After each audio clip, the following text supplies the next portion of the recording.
welcome to the True North. I'm Ryan Quinn. With me, I've got Sarah Church. Hi. And We're back.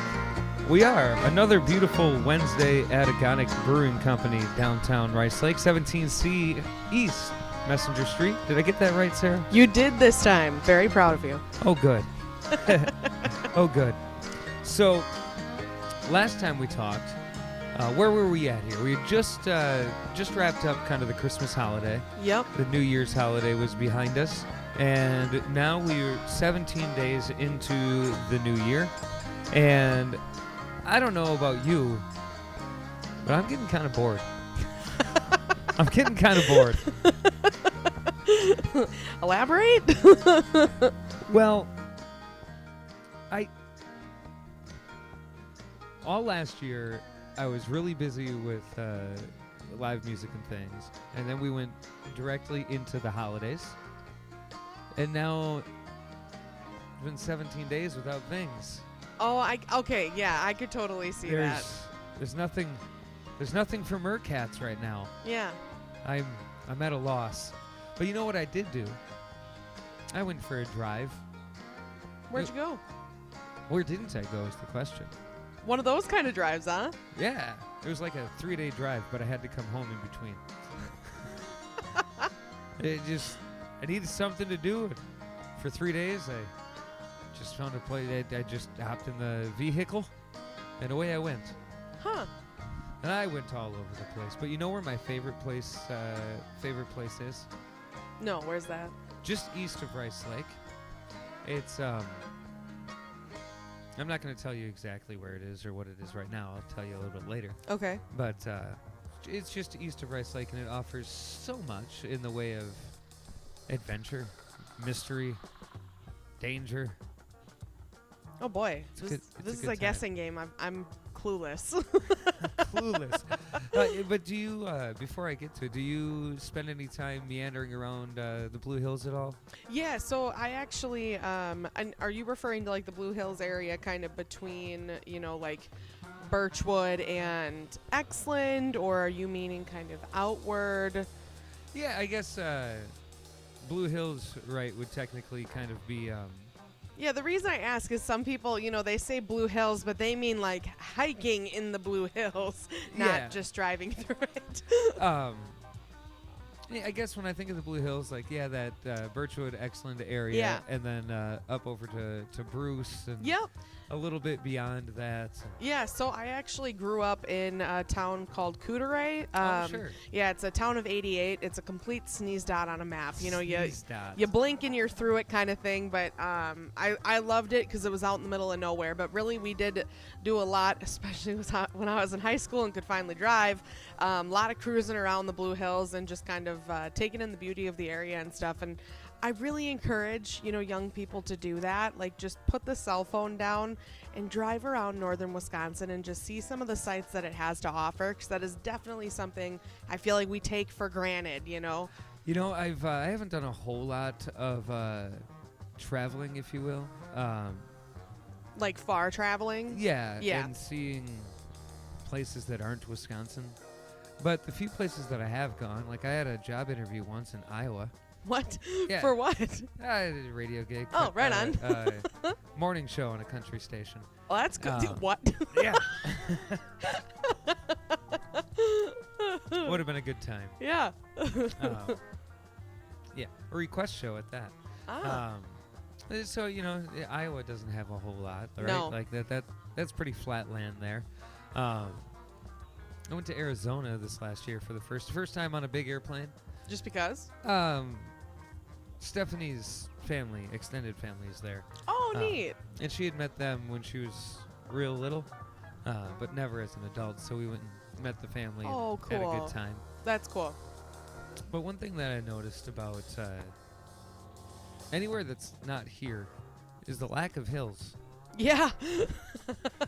Have you ever been out like Montana direction at all? No. So when Omaha's the furthest west I've gone. Okay, so that's one thing I have to give my parents major credit to. When we were young, we went all over the country by vehicle. We never traveled by plane, but we always traveled by vehicle. And I've seen North Dakota, South Dakota, Montana.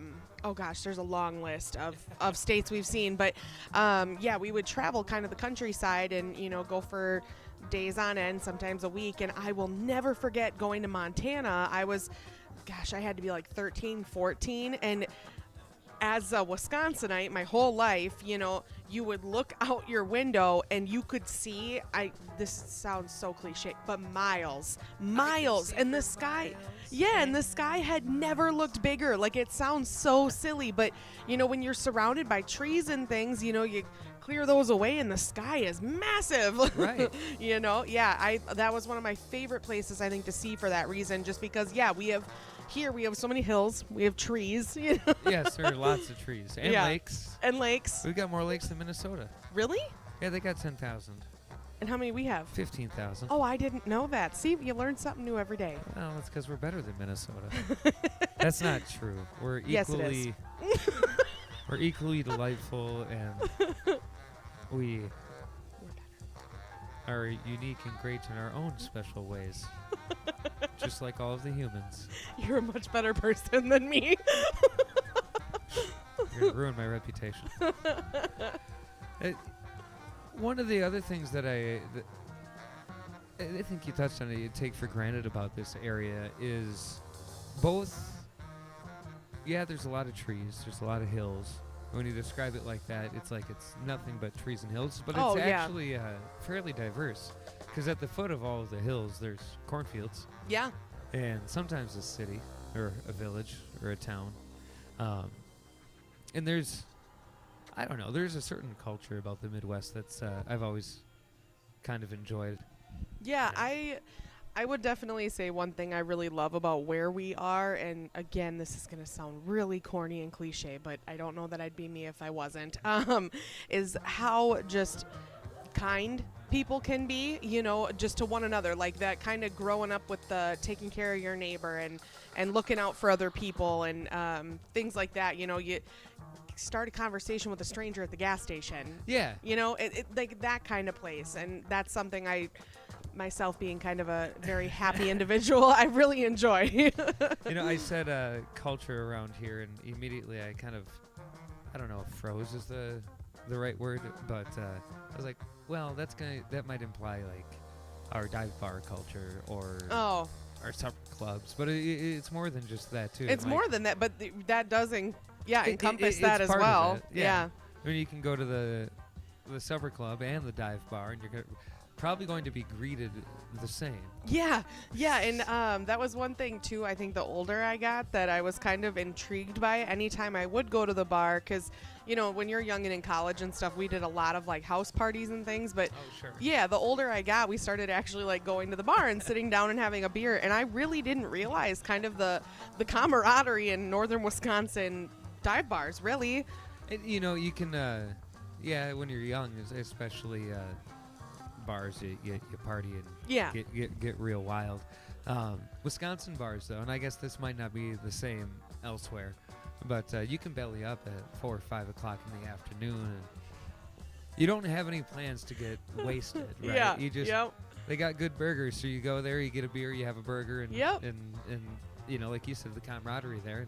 Yeah. Next thing you know, you're there every Thursday because it's because you had such a great experience. Yeah, and that's like one thing too I love about coming here, at Agonic, is the fact that like people bring food in, they're sitting down, and everybody's just having great conversation. How many times have we had people come up to us and just start talking to us because we're here? Right.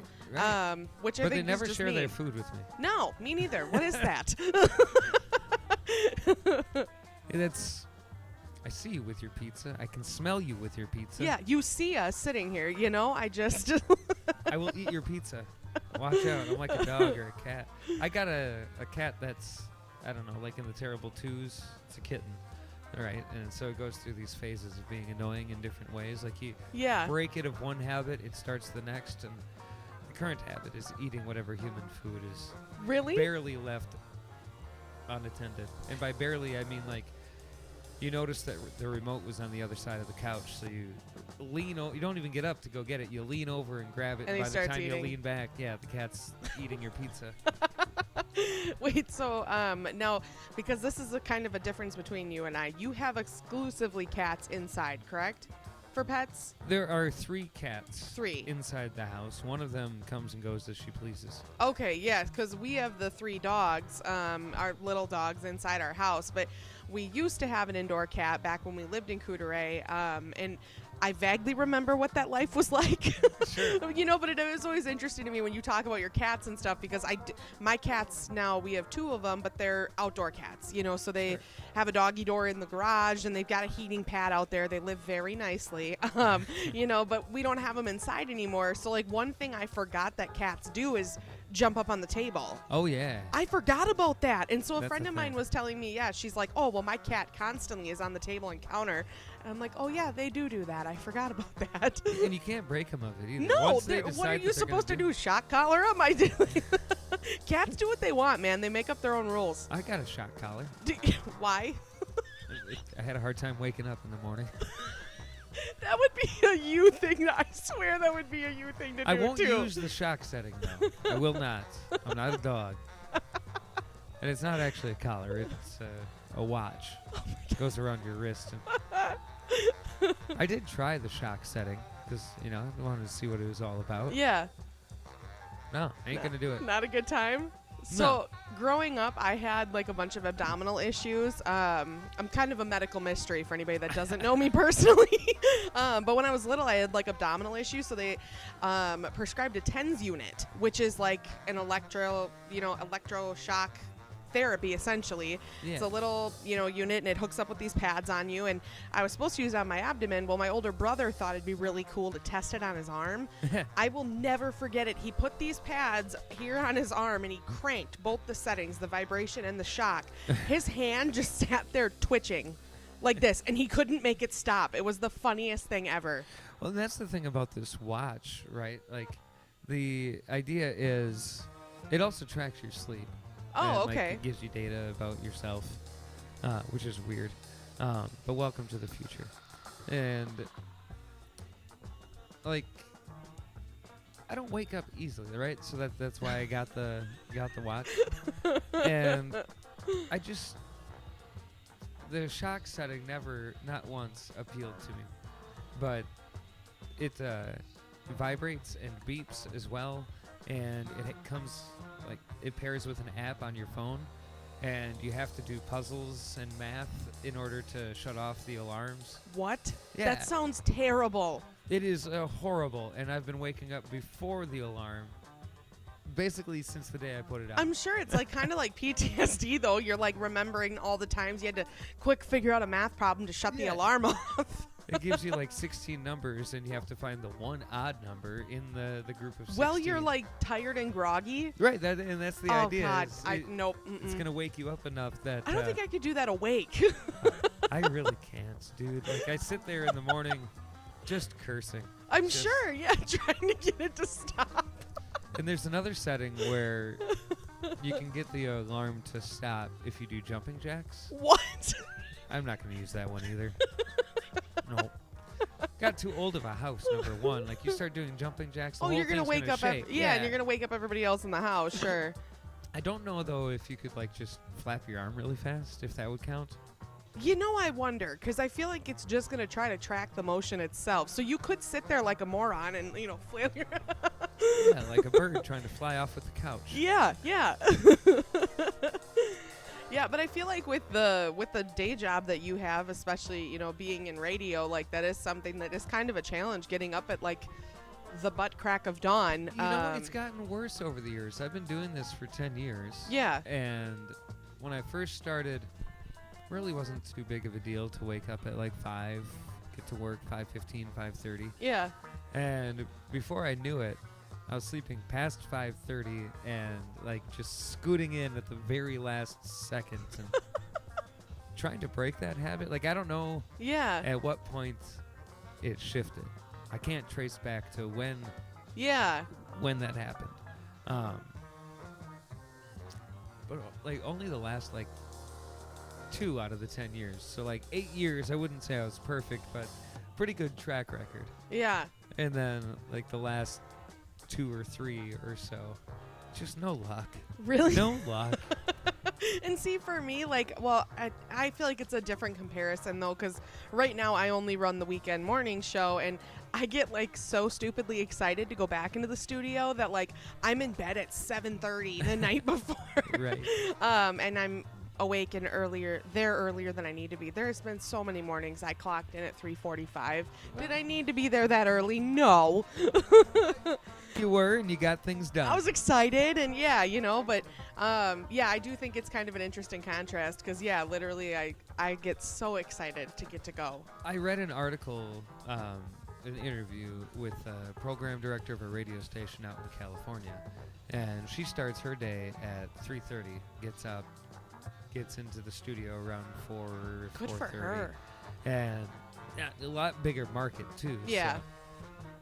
But I read that and I thought, wouldn't that be kind of neat to essentially be 3 hours into your day by the time 6 o'clock rolls around? Yeah, that is one thing I really love about the industry that we both work in, is with radio. Like, by the time we're halfway done with our day, most people are just kind of sort of starting theirs. Yeah. Which is nice. Then you decide you're going to go out and treat yourself for breakfast, right? At 9 o'clock in the morning. But for you, you've been up for 6 hours. Yeah. It's time for a burger. Yeah. Nobody wants to give you a burger at 9 a.m. How Hey, true some that kind of is. animal? No, I'm on the early shift. I Yeah. want a burger. I've been at work since 4. Leave me alone. Give me that bacon stacker and nobody gets Yeah. hurt. So Some I do cheesy have to tots, ask too. you, by the way, because this is something I've been wanting to know since you and I met. What made you want to get into radio? Because that's something I don't know Nothing. about you. Nothing.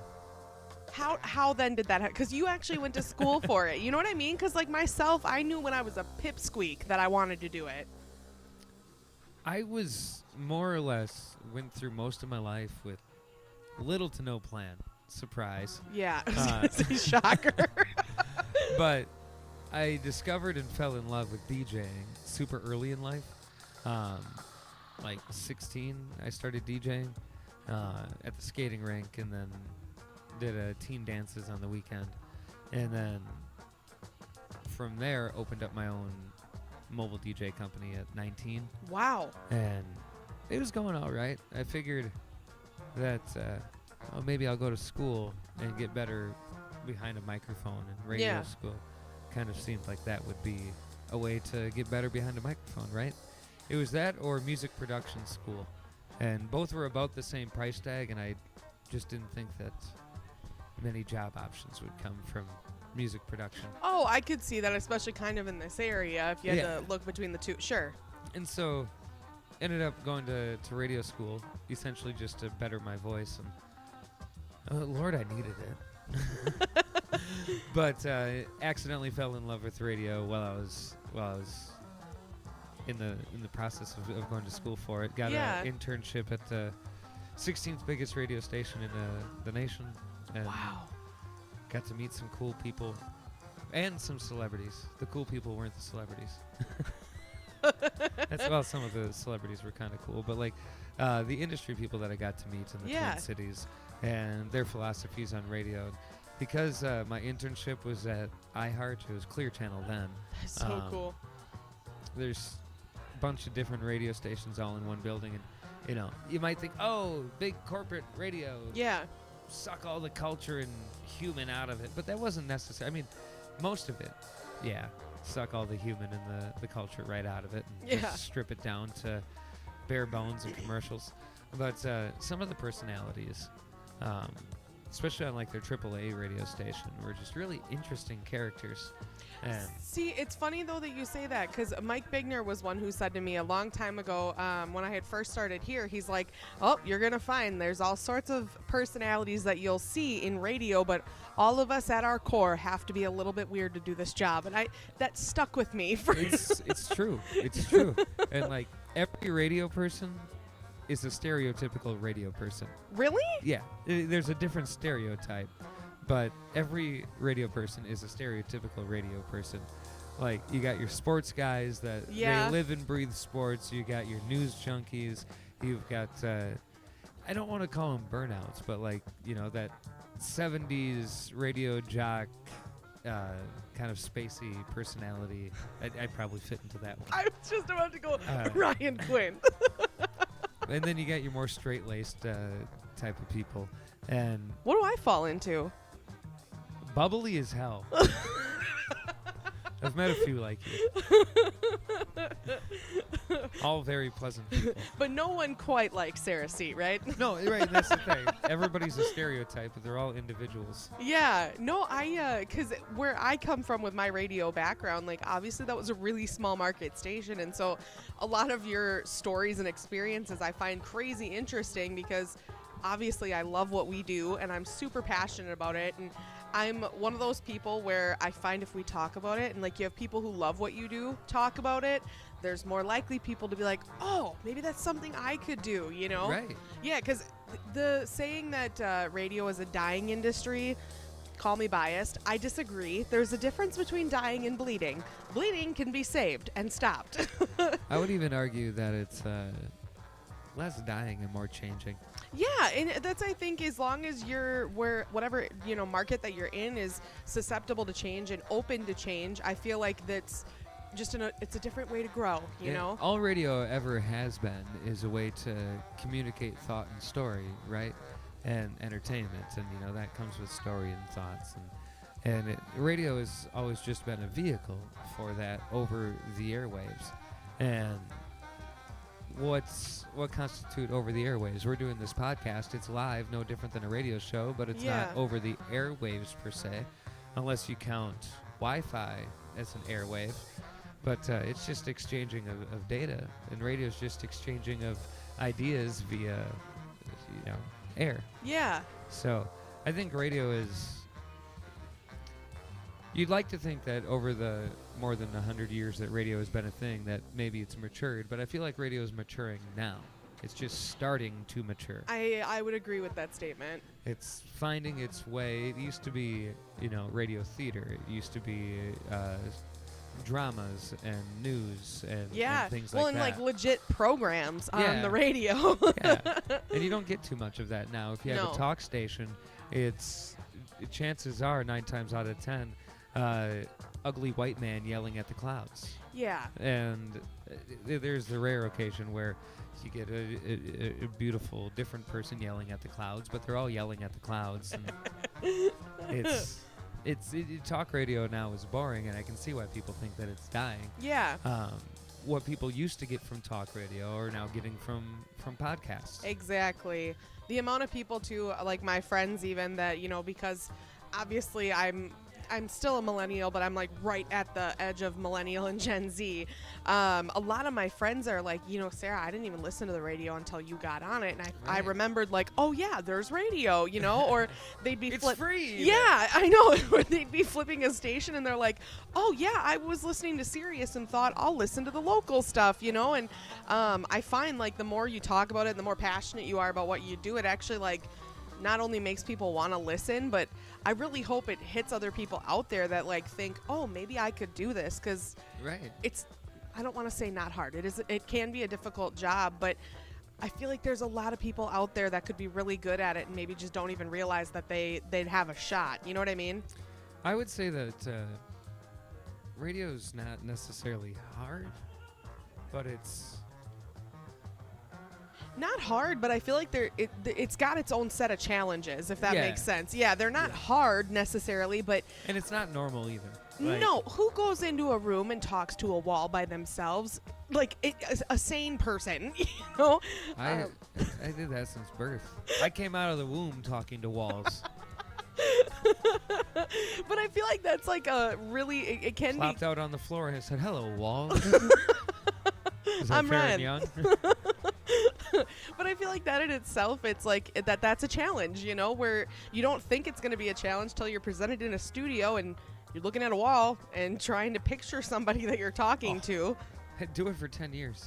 I applaud you. But I feel like staring at the same damn wall. That is something, though, I think too. Over time, like this white wall is turning gray. Well, and the amount too that it must have heard from you in the last 10 years. Oh. Let's move on to another topic. If walls could talk, I'd shoot him. Yeah. I tell my secrets. Well, there, I feel better because I was really curious kind of about how you got your start. And I was like, I don't want to put him on blast on the podcast, but Well, here you done did it. I know, you know. It was all a happy accident, Yeah. really. And to tell you the truth, I don't know that I could have done anything else, so I truly lucked out. I got no skills. I can bullshit your ear off, but outside of that, I just got a brand new snowblower, and I'm super excited about it. Yeah. It's new to me. It was used, but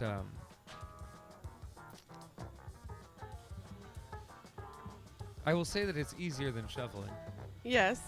But because it's new to me, it isn't perfect, and it's got some quirks. And I'm not about it, man. You don't like snow blowing? I like snowblowing when it works, and like it gets caught and like pushes back at a very unfortunate height, and it doesn't really blow the snow. It just kind of chops it out, Yeah. leaves it. So I've got some adjusting to do, and I'm not a tinkerer even. I don't tinker on things. Yeah. I don't. You're not one of those guys that, like, when you were young, took apart, like, you know, I'd take everything engines apart, just because. but I'd never put it back together. Yeah. See, I fit into that category. I was really curious about, like, all the stuff that goes into it. Yeah. Couldn't put it back together for the life of me. I am the destroyer. Yeah. Yeah. Yeah. I am become death of whatever you give me. Of whatever I'm trying to fix. Yeah. Whatever this is, it will be destroyed. It's dead forever. That's it. Yes. Yes. So, what does this all have to do with the Blue Hills? We'll tie that back into it after we refill. Don't forget, open mic is coming up here at Agonic Brewing Company starting at 6 p.m. tonight, and Weston Chisel and myself will be getting that kicked off. If you got something that you like to sing, a story to tell, you want to do some live painting, that'd be all right.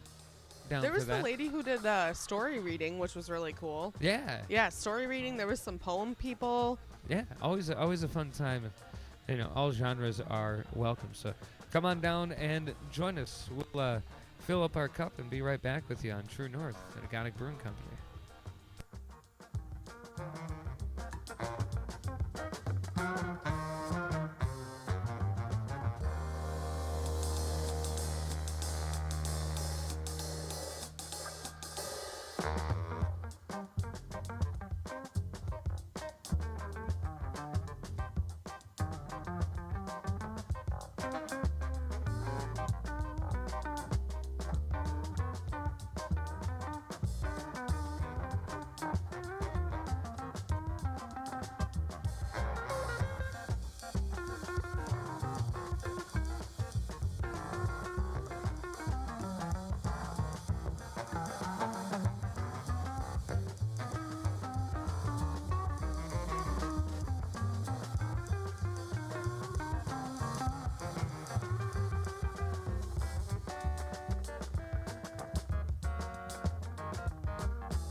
We find ourselves once again True North, Magonic Brewing Company, downtown Rice Lake. That's 17C East Messenger. There's Desmond and Danny. They just walked by. They own this joint. They're nice people. Sarah. Yes. Hello again. I was worried that you weren't with us, that we lost you. You are here. I am here. Oh, Spacing good. out a little bit, but I'm here. Spacing out a little bit. Hey, Cletus, wake up. Did you watch Nickelodeon when you were younger? Oh, yeah. Nick at Night. Oh, that was my jam. Snick, Saturday Night Nick, and all that? No, now I don't know what that one is. Is that a cartoon? No, it was their Saturday night programming. Yeah. That was the name of the program or a show itself? No, that's just what they called Nickelodeon. Okay, see, that starting at sounds... like 7, 9 o'clock. Yeah, that sounds more familiar. Okay, I thought you were referring like an actual show. Like, no, I don't know what that is. Yes! Yeah, all right. Keenan and Kel had a skit on all that where they... I can't remember who the other guy's name was, but one of them was Cletus. It may have been Clarence was the other one. I can't... Oof. Yeah, I don't remember. Clarence I know what you're referencing, though. And at the end of whenever they had the skit, at the end of all that, after the credits rolled, they'd have them in character going, "Hey, Cletus, wake up, show's over." And I just absolutely, I love it. It lives rent-free in my head. So, all of this to say, have you been in the Blue Hills? What place are you? So, when I was first getting into radio, yeah, one of the things that I would like to do is I missed a lot of the radio magic when I was younger, like a kid. Like, oh yeah, that's neat, that's kind of cool, you know. But yeah. When I was like 5, 10, 11, whatever, I wasn't like listening to the radio and dreaming of being on it. Yeah.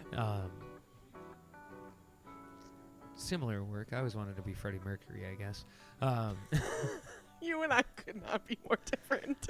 But, wow.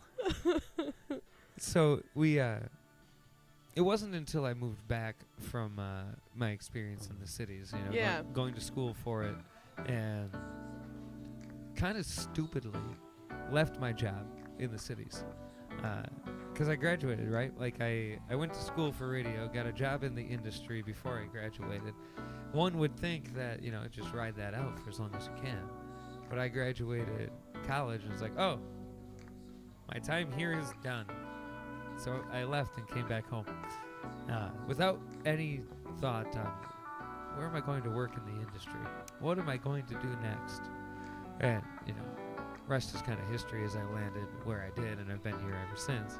But I'd go out to the Blue Hills before I got the job, and I'd find a hilltop, and I'd just listen to the radio.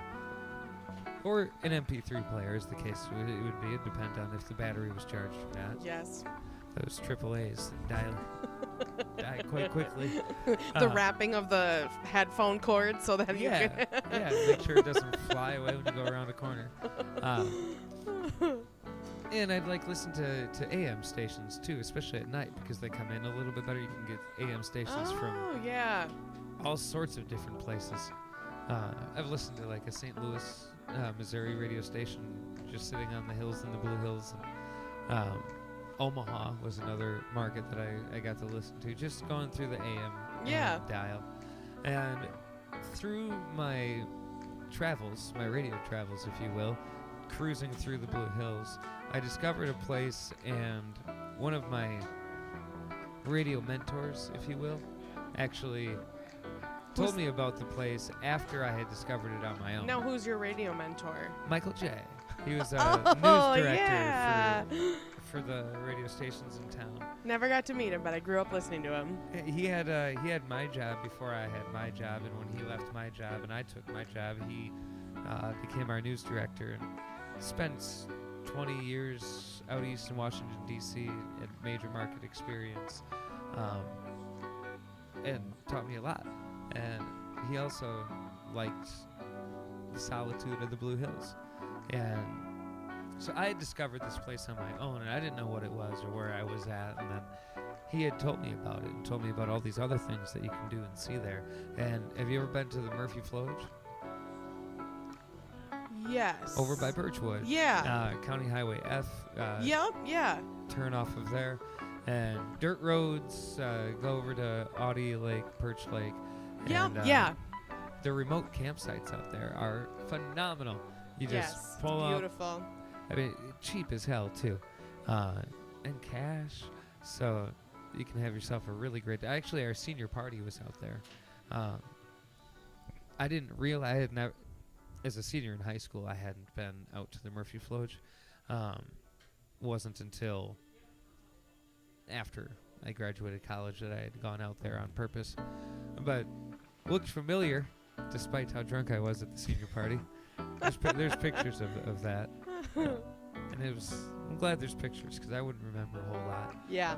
I do remember that I fell asleep before we got to the senior party. Oh my gosh. We got lost trying to find it. Good time though. Good time. So, and you know what's great about the Murphy Flowage? You can go out there any time of year. You can go out there right now if you wanted, and there's still something for you to explore. The Ice Age Trail runs right through it. They've got some horse trails. They've got, I think, 8 remote campsites and like 3 campgrounds. And they just, I'm not so much a fan of this, but other people are, and fine. Other people can be happy too. They just put it in an ATV park, so you can have a campsite and then access everything by ATV. And Yeah. I think they just put in a new road within the last 5 years that goes directly to Birchwood. From the middle of everything. And you're not an ATVer? I would be if they weren't so damn expensive. Yeah. Yeah. See, I grew up on like the legit 4-wheelers, you know, not these new UTV side-by-sides. not these new side-by-sides. So, you know, when I was young and growing up, for us, going 4-wheeling meant you're getting either covered in mud or you're getting covered in dust, and that was like the best part about it. It was like my favorite reason to go. And yeah, I haven't really gotten into, you know, side-by-side UTVing. I've ridden in them, but for me it just kind of takes away the fun of it. But some people really love going like crazy long distances on like the Tuscobia Trail, even on side-by-sides. You know, the Wild Rivers Trail goes from Rice Lake all the way up to Superior, and I've always wanted to do that. That'd be cool. Yeah. I went up that on a 4-wheeler. This would have been like 15, 20-ish years ago.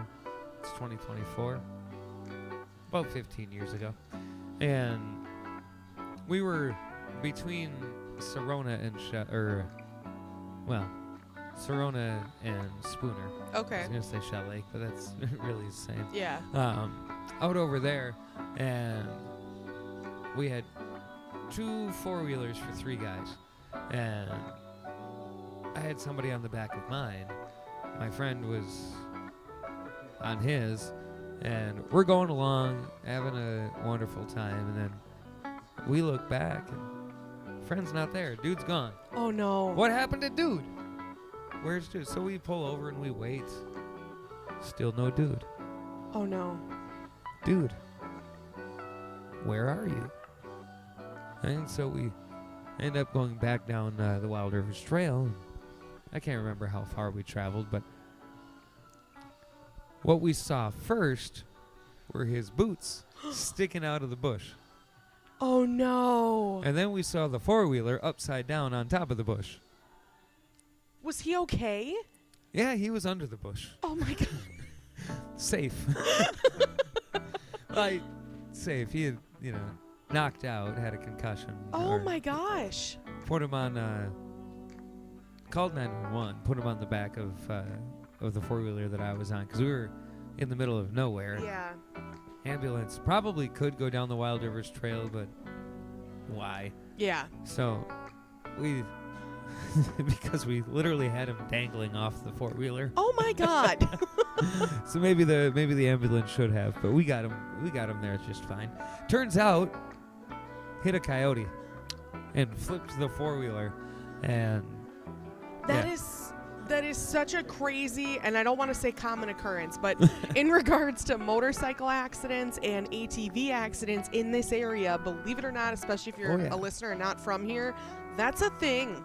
There's some of the worst motorcycle accidents I've heard of happened because even a turkey, a turkey flew out and smoked the bike and launched the rider off. And yeah, just. I'll never forget, like 10 years ago, I saw a picture on the internet. Oh my gosh, a picture on the internet.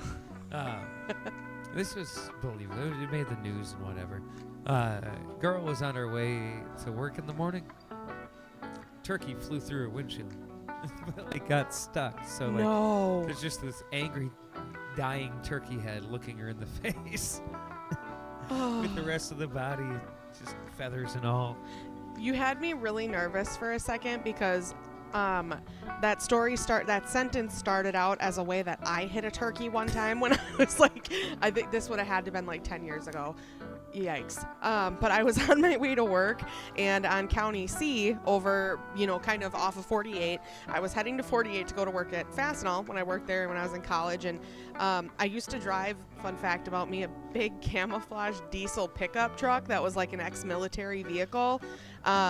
And this turkey. I didn't know that, but I did see that moving around town. Yeah, that was that would have been me. But this turkey ran out and popped up at the last second. I couldn't stop, and just the best way to describe it is poof on the front end of my truck, and I was already running late.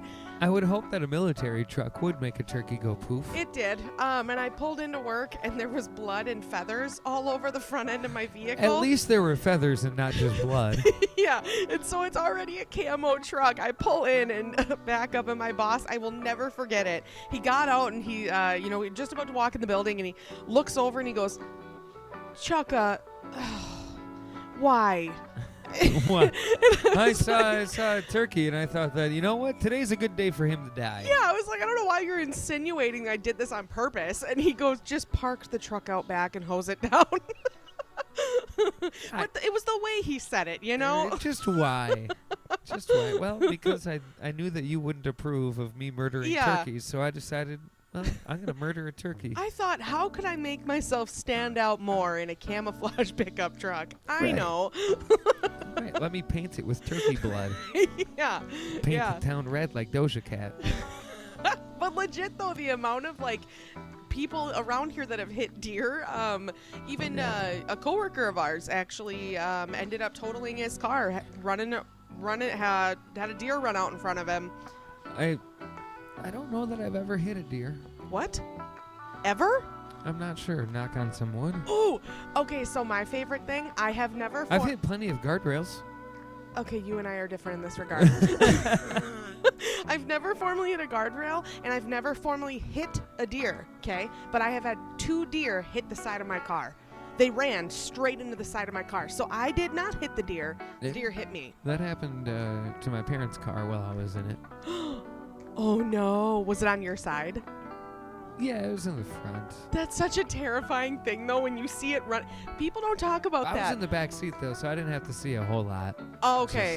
Yeah, mine, it was young. running straight toward my window, and there's nothing you can do. Right, because it's going to look like it's going to jump right in your window. It was horrible. A lap dance from a whitetail. No, thank you. Yeah, the one time I was actually on the phone Bluetooth with my husband, too, and I was going down 48 heading to Rice Lake, and all of a sudden we're talking, and I see it coming, and I know there's nothing I can do, and he hears bang really loud, and I go, geez. He's like, geez. What was that? He goes, what was that, and why are you so calm about it? A deer ended his life. Yeah. It's like, I better pull over. Well, there's been more than once where something dramatic has happened, and the only thing I can muster is and that's probably better than some responses, I suppose. I was going to say, I feel like you are the most chill in the regard to, the building could be blowing up and on fire, and Ryan Quinn's going to sit there and go, well, is everybody okay? You'd make a good firefighter for that reason, though. Yeah, I was a volunteer firefighter for 3 years when I lived in Coudray, or 3 or 4. And you'd be surprised the amount of people that join a fire department and respond really badly to chaos. I feel like there needs to be more, that are just, okay, well, this happened. Your stuff's on fire. But you're not. You're not, so that's good news. Cat's not anymore. Could be worse. Yeah. Yeah. Yeah, the pipes could have broke. Wouldn't that be just about a bitch? Having your pipes break and the house catch on fire all I at feel the like same that's time? just what are they? Double whammy. Yeah. Yeah. Yeah, that's no good. That's no good at all. You know what else isn't good, Sarah? Are we out of time? Out of beer. Oh, that's even worse. But Agonic has more, so we're going to refill. Stick around.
True North. I'm Ryan Quinn. With me, I got Sarah Church. Hi, we're at Agonic. We are 17C East Messenger, downtown Rice Lake. Did I see it correctly that the stoplights were working? Yes. I got green lights, so I didn't. I say that hesitantly. Yeah, I got a green light, but I only turn right on to Messenger. I don't come from the other side and go through both lights. So, yes. I came through the other side, Oh, and you had the other lights working then, and that light was green. The side street marshal was red. and not doing the flashing thing anymore. Not doing the flashing. Then they must be working. And the next light down over by what used to be Dana's, that was solid red. Yeah, so they must be working. Weird. Yeah. Exciting. So yeah, we've made it, Sarah. We did. All Through the way. Yet another one. Yes. How exciting. And we're going to do it again in 2 weeks at about 5 o'clock. We'll start the live on the Dirty Chai Radio YouTube page, also the Dirty Chai Radio Mixcloud, and the Dirty Chai Radio Facebook page, and the True North Facebook page. That's a lot of live. That is a lot of live, but a lot of different places that you can listen, That's true. which is nice. And if you missed any of it or want to relive your favorite moments, it's available on your favorite streaming service too, along with dirtytryradio.com. So a lot of really great things happening there. Yeah, and with that date, I don't want to count my chickens obviously before they hatch, but the week before we are picking up my daughter Caitlin from her AIT graduation, and we found out she does get to come home. The last time we had talked, Yeah. it was kind of up in the air if we were going to get to have her come home one more time before Hawaii. But She gets to come home before Hawaii. how So exciting. yeah, so she will potentially be my little mini shadow here with us the next time we are in here. Oh, that's exciting. Stay tuned for that. And, of course, check dirtychiradio.com for anything else you might need, along with merch like coffee mugs. Just We saying. still need to start some True North merch. Yeah. We got to do that. Get yourself a True North coffee mug. Open mic about to kick off here at Agonic Brewing Company with Weston Schisel and myself, so come on out and be a part of that as well.